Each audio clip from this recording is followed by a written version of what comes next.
Good evening दोस्तों आज हम बात करेंगे कैलकुलस के बारे में। अब ये इतना इम्पॉर्टेंट क्यों है, चाहे कोई भी आपका इंजीनियरिंग का ब्रांच हो, फिजिक्स तो है ही, मैथ में पूरा है। इसके लिए इतना ज़्यादा इम्पॉर्टेंट कैलकुलस क्यों है? सारा कुछ इसी पर एक्चुअली जो कैलकुलेशन है अब इंटर है उससे अब उसमें जो है सारा कुछ कैलकुलेशन अब एक कैलकुलस पर डिपेंड हो जाता है। ट्रिग्नोमेट्री भी आपकी केवल इंटरमीडिएट तक पढ़ाई जाती है, लेकिन ये चलेगा आपका जब तक आप पढ़ोगे। अब इसमें है क्या ऐसा जो इतना इसको लोग जो है इस पर फोकस कर रहे हैं कि कैलकुलस है क्या एक्चुअली। तो पहले तो मैं थोड़ा इसको बताऊंगा है क्या चीज़ें, फिर जो है इसमें जनरली हम इसको कहाँ कैसे यूज कहाँ कर सकते हैं। तो पहले तो आप ये समझिए कि ये जो है चेंज के बारे में इसमें स्टडी की जाती है। अब एग्जांपल के लिए आप कुछ भी ले लीजिए, जैसे सपोज करिए कि आपके पास एक सर्किल है, इस सर्किल का ये रेडियस है। अब इसमें आप रेडियस को जैसे जैसे कम ज़्यादा करते जाओगे इसका एरिया बढ़ता जाएगा, या जो है आप सरकमफ्रेंस निकालोगे 2πr सरकमफ्रेंस हो गया, या अगर एरिया निकालोगे तो πr² होता है, एरिया हो गया इसका। अब इसमें हम ये देख रहे हैं कि एरिया जो है ये प्रोपोर्शनल टू है r² के। इसी प्रकार इसी तरह से सरकमफ्रेंस ये प्रोपोर्शनल टू है r के। मतलब अगर हम r को रेडियस को बढ़ाएंगे तो इसका एरिया और ये सरकमफ्रेंस दोनों बढ़ता चला जाएगा, कम करेंगे तो कम होता जाएगा। अब अगर आप इसमें सोचिए कि हम थोड़ा सा अगर इसको बढ़ाते हैं, जैसे मान लीजिए अभी 1 मीटर है तो πr² पाई इंटू 1 का स्क्वायर हो गया, 0.5 करें तो और जो है कम हो जाएगा। अब अगर इसमें बहुत ही माइक्रो चेंज करें, माइन्यूट चेंज करें, मतलब टेंस टू जीरो के आसपास चेंज करें, तो हम क्या देखेंगे कि जैसे अगर एक एरिया सरकमफ्रेंस ही आप देख लो, सरकमफ्रेंस r पर डिपेंड है। अगर हम r में थोड़ा सा चेंज करते हैं तो हम ये अगर देखें कि सरकमफ्रेंस में क्या चेंज आता है, यानी कि आप rate of change of circumference area with respect to radius, ये जो हम स्टडी करते हैं कि रेट ऑफ चेंज, तो इसको हम इस कैलकुलस मतलब कि चेंज के बारे में पढ़ते हैं। अब इसके दो पार्ट हो गए, एक तो ये हो गया कि हम रेट ऑफ चेंज निकालें, रेट ऑफ चेंज। तो रेट ऑफ चेंज जो हम निकालते हैं इसको कहते हैं differential calculus.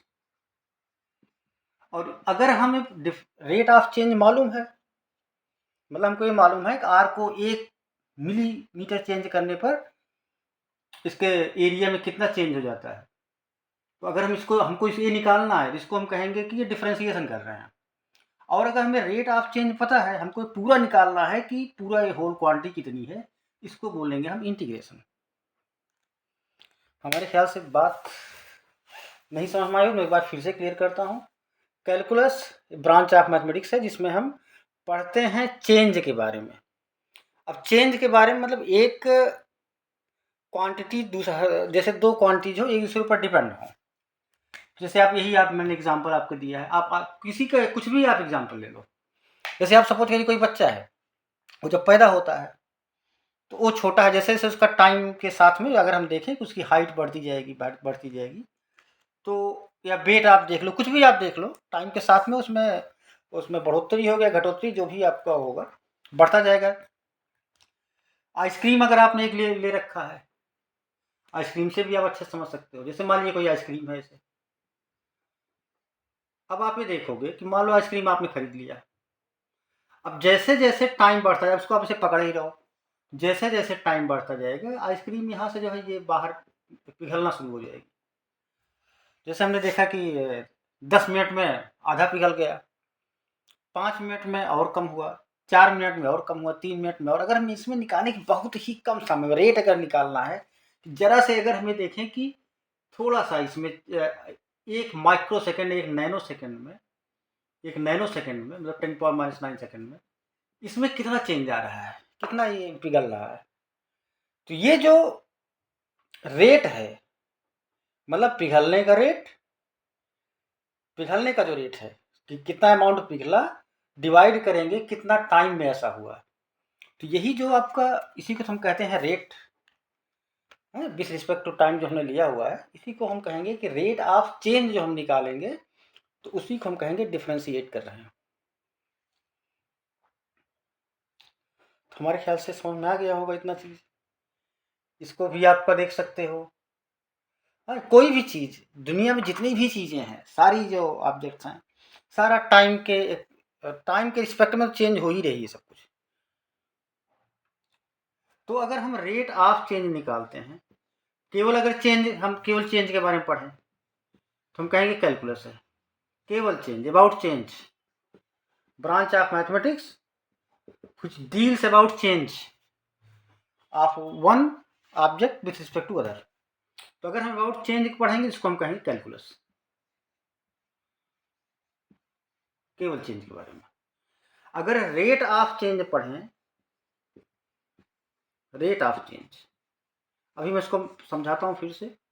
Rate of change अगर हम पढ़ते हैं जिसको हम कहेंगे डिफरेंशिएशन कर रहे हैं, डिफरेंशिएशन है। और अगर रेट ऑफ चेंज मालूम है, हमको होल क्वांटिटी निकालनी, मतलब रेट ऑफ चेंज अगर इसमें मालूम है, हमको पूरा ये निकालना है कि 10 मिनट में हम देखें कितना इसमें चेंज आ रहा है, अगर होल क्वांटिटी हमको पता करनी हो तो हम उसको कहेंगे इंटीग्रेशन कर रहे हैं। इंटीग्रेशन मतलब जोड़ देना, और डिफरेंशिएशन मतलब तोड़ देना बहुत छोटे छोटे पार्ट में। तो अगर हमको रेट ऑफ चेंज पता है, हमको निकालना है whole quantity, whole quantity, whole quantity, जबकि हमें पता क्या है, वी नो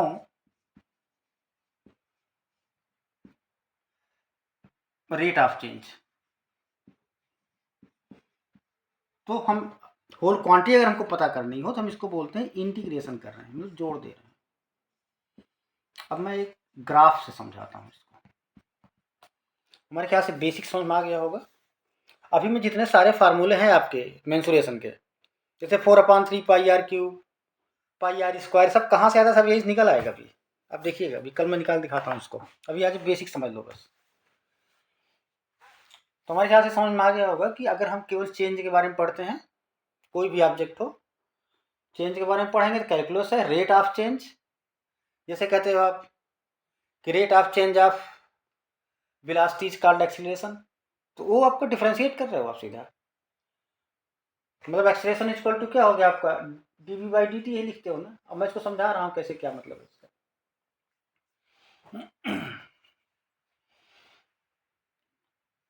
चलिए ठीक है, हमारे ख्याल से कुछ थोड़ा बहुत क्लियर हो गया होगा। बाकी मैं डिटेल्स में पढ़ाऊँगा इंटरमीडिएट में जब बनाऊँगा उसका। अभी थोड़ा सा प्रॉब्लम है, मैं हफ्ते में हो सकता सही हो जाए तो फिर बढ़िया, फिर लेते हैं क्लास। चलिए, जैसे मान लीजिए आपका एक एक्स एक्सिस है और एक आपका वाई एक्सिस है। अब जरूरी नहीं कि जो चेंज हो रहा है वो एकदम यूनिफॉर्मली हो। मान लो कि कोई ऐसे, इस पर आपने टाइम लिख लिया है, इस पर आपने वेलोसिटी लिख लिया है। अब वेलोसिटी जो है डिपेंड कर रहा है आपका कि कितना तेज आदमी चला रहा है, रोड का नेचर कैसा है। तो चलो हम मान लो कि ग्राफ आपका ऐसे आ गया, एक कोई ऐसा ग्राफ आया हुआ है। अब ये ग्राफ जो है जरूरी नहीं खाली स्ट्रेट लाइन ही हो, जैसे आपका इसका भी देख सकते हो कि एयर की जो डेंसिटी है नीचे बहुत ज़्यादा है, जैसे जैसे आप ऊपर जाते हो एयर डेंसिटी कम हो जाती है, इसमें भी चेंज आ रहा है with respect to distance. Density जो है, डिस्टेंस को बढ़ाने पर डेंसिटी उसकी कम होती जा रही है, तो उसमें भी चेंज आ रहा है विथ रिस्पेक्ट टू डिस्प्लेसमेंट।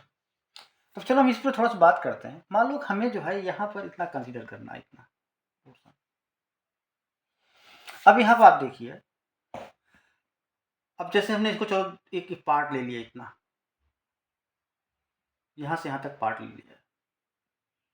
हम ये जानना चाहते हैं कि हमारा का ये जो ग्राफ हुआ है, ये ग्राफ जो है इसके बारे में हम स्टडी करना चाह रहे हैं।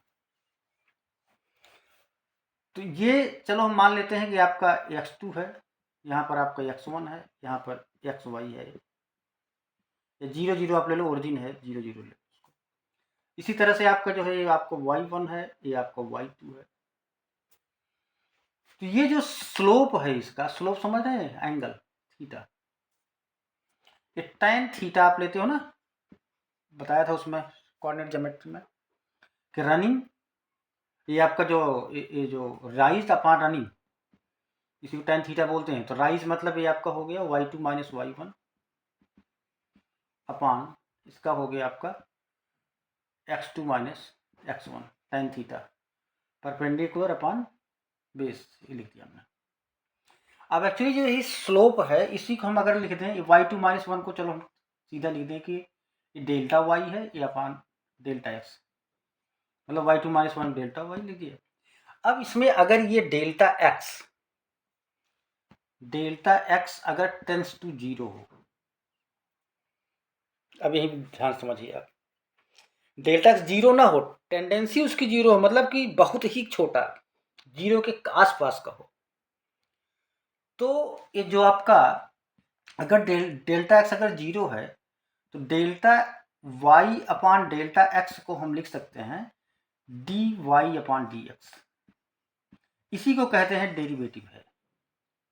मतलब अगर डेल्टा x टेंस टू 0, तो जो del y upon del x की वैल्यू हम लिख देंगे dy अपॉन dx, और हम कहेंगे हमने इसको डिफरेंशिएट कर दिया, मतलब differentiation of y with respect to x, मतलब change in y with respect to x, और जबकि x की वैल्यू कितनी है, बहुत जरा सी, अप्रॉक्सीमेटली 0 के बराबर। तो ये तो हमारे ख्याल से बात समझ में आ गई होगी।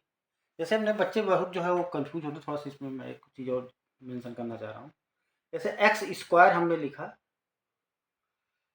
चलो डी बाई डी एक्स कर दिया इसका, तो फार्मूला तो आपको पता होगा, जो इंटर में पढ़ रहे होंगे, ये 2x हो गया, n x power n minus 1 लिखते हैं ना, अभी मैं इसको समझाऊंगा बाद में कल। D by d x square equal to 2x। अब इसमें डिफ्रेंसिएशन क्या है, और तो पहले आप ये समझिए कि ये जो 2x है, ये इसको बोला जाता है डेरिवेटिव, ध्यान रखना इस चीज को। ये क्या हो गया, 2x डेरिवेटिव, और एक्स स्क्वायर से जो कन्वर्ट हुआ 2x में, वो प्रोसेस का नाम है डिफरेंशिएशन। डिफरेंशिएशन मतलब ये 2x नहीं हुआ, मतलब बच्चों ऐसे पूछते हैं उसमें क्या नाम है इंटरव्यू में कि एक्स स्क्वायर का डिफरेंशिएशन क्या होगा, तो डिफरेंशिएशन क्या होगा, तो 2x डिफरेंशिएशन नहीं है, डिफरेंशिएशन एक प्रोसेस है, डेरिवेटिव इसका 2x है, ये प्रोसेस है, ध्यान देना इस चीज का। और अगर मैं इसका उल्टा कर दूं तो आ जाएगा आपका इंटीग्रेशन। तो मैं छोटा सा फार्मूला वही लिख देता हूँ जो एकदम बेसिक है, बाकी साइन एक्स कास एक्स के सब निकाल दूंगा मैं, परेशान नहीं। मैं थोड़ा सा छोटे छोटे एग्जाम्पल दो आपको दे देता हूँ। जैसे x पावर n का जो डी बाई डिफ्रेंसिएशन में लिखेंगे डी बाई डी एक्स, ये होता है एन एक्स की पावर n माइनस 1, जहाँ की n is not equal to minus 1। इसका ध्यान देना बड़ा इंपॉर्टेंट है, क्योंकि 1 अपॉन एक्स का भी जब वो करोगे आप डिफरेंस वो इंटीग्रेशन करोगे तो log x लिखा जाता है। अच्छा, इंटीग्रेशन क्या फार्मूला होगा, उसको ऐसे लिखते हैं x की power n d x equal to x की power n plus 1 upon n plus 1। ये सीधा इसका उल्टा है, जस्ट अपोजिट। अब मैं एग्जाम्पल के लिए थोड़ा आपको एक दो वो देता हूँ कि देखो कितना आसान है, जब पढ़ाऊँगा बहुत डिटेल्स में इसको मैं, तो सारे फार्मूले ले आऊँगा। इसमें आप देखिए जरा, जैसे चलिए मान लीजिए हमने लिख दिया 2 पाई आर, ये समझते होंगे, यह है आपका सरकमफेरेंस, सरकमफेरेंस है आपका 2 पाई आर। कोई सर्किल है, इसका अगर रेडियस आर है, तो इसका जो हमारा सरकमफेरेंस होगा 2 पाई आर। अब आप ये देखिए कि अगर मैं इसके छोटे छोटे से पार्ट आउट कर दूं, देखिए वही पूरा आपका आ रहा सिस्टम, तो एक सबसे बड़ी लाइन हो जाएगी ये वाली से आउटर, उसके बाद उससे छोटी, उसके बाद उससे छोटी। अगर मैं इन सबको जोड़ लूं तो हमारा पूरा एरिया निकल आएगा। तो अगर इसका मतलब कि हमको इंटीग्रेट करना है, सबको सम करना है, तो अगर उसके इंटीग्रेट करूँ तो हो गया आपका 2 पाई आर डी आर। इसको इंटीग्रेशन हमने साइन लगा दिया।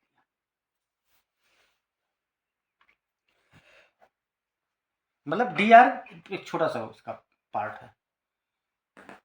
अब इसमें देखिए क्या ये 2 पाई आर में तो कोई 2 पाई में तो कोई चेंज आएगा नहीं, 2 पाई आप ऐसे लिख लो, आर डी आर आपको बचा। और आर डी आर की लिमिट, लिमिट मतलब कहाँ से कहाँ तक, तो पहला तो एकदम 0 होगा, दूसरा आपका आर होगा, मैक्सिमम तो वैल्यू आर ही है ना। हम तो इसके बाद छोटा छोटा किए हैं, मतलब थोड़ा सा घटाए फिर थोड़ा सा घटाए फिर यहाँ तक पहुँचे, तो कितना हो जाएगा 2 पाई। अब इसमें देखो इसका फार्मूला लगा दो, इंटीग्रेट कर रहे हो तो आर की पावर 1+1 अपान इसका कितना हो गया 1+1, तो कितना हो गया 2 पाई आर स्क्वायर अपान 2, तो कितना आया है पाई आर स्क्वायर। तो देखिए दुनिया के लोग जो फार्मूला निकालते हैं ना सरकमफेरेंस का 2 पाई आर, उसको इंटीग्रेट कर दो आपको पाई आर स्क्वायर आ जाएगा। इसी प्रकार से अगर कोई स्फीयर हो, स्फीयर का आप देख लो, स्फीयर कितना होता है 4 पाई आर स्क्वायर, इसका हो गया है सरफेस एरिया, सरफेस एरिया। इसको अगर इंटीग्रेट करो तो 4 पाई आर स्क्वायर डी आर और 0 टू आर, तो कितना हो गया 4 पाई आर की पावर 2+1 इस फार्मूले से अपान n इक्वल टू 2 है 2+1, तो कितना होगा 4 पाई आर की पावर 3 अपान 3, यही तो आपका वैल्यू। तो कुछ नहीं करना, अगर 2 डायमेंशनल है 4 पाई आर स्क्वायर है जैसे, उसको अगर 3 पाई में कन्वर्ट करना है आपको, कुछ नहीं करना है, केवल उसको इंटीग्रेट कर दो बस। देखो फार्मूला आ गया, वॉल्यूम है, वॉल्यूम ऑफ स्फीयर। हमारे ख्याल से किसी का भी निकाल सकते हैं हम लोग, एक कोन का जो भी चाहोगे आप, मैं निकाल लूंगा। तो एक चीज और इसमें हमको बड़ी इंपॉर्टेंट समझानी है आपको, ये लिमिट एंड डेरिवेटिव्स, डेरिवेटिव्स आपको समझ में आएगा, डिफरेंशिएशन के बाद हमको जो कुछ हमको मिलता है वो डेरिवेटिव है। मैं इस पर एक बात कर चुका हूँ कि नॉट डिफाइंड वाले टर्म पे, इस पर आप थोड़ा सा ध्यान दीजिएगा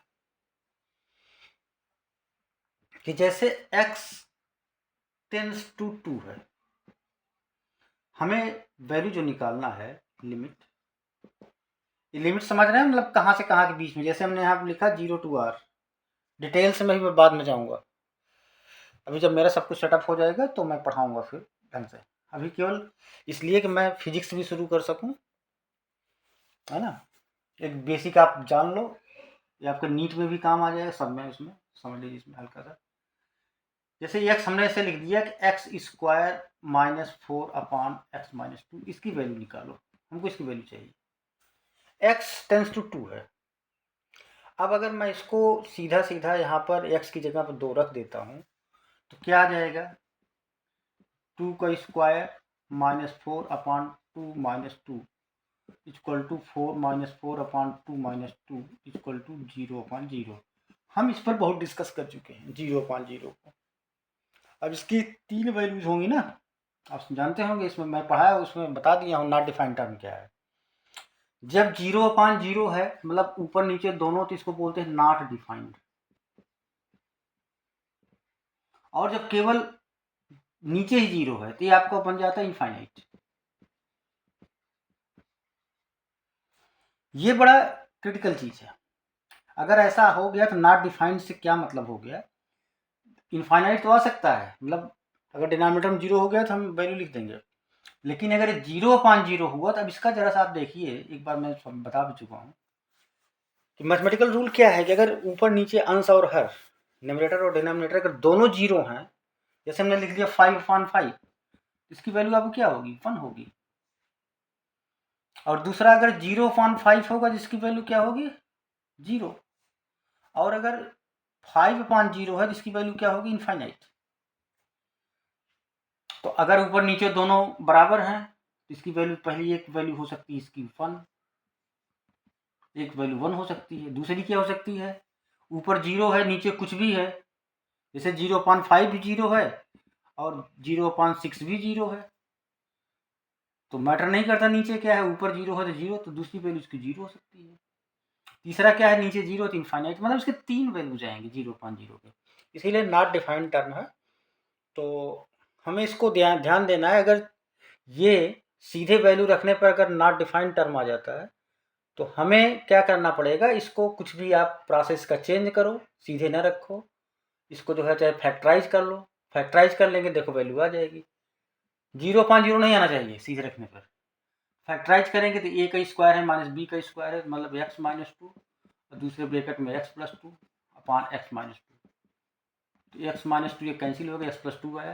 अब ये जगह हम 2 रखेंगे तो 2 + 2 = 4। तो हमारा जो है, मेरा बताने का मतलब ये था कि अगर आप लिमिट कभी निकाल रहे हो तो 0/0 नहीं आना चाहिए, अगर आता है तो आप इसको फैक्टराइज करके कुछ भी आप प्रोसेस चेंज कर लो अपना।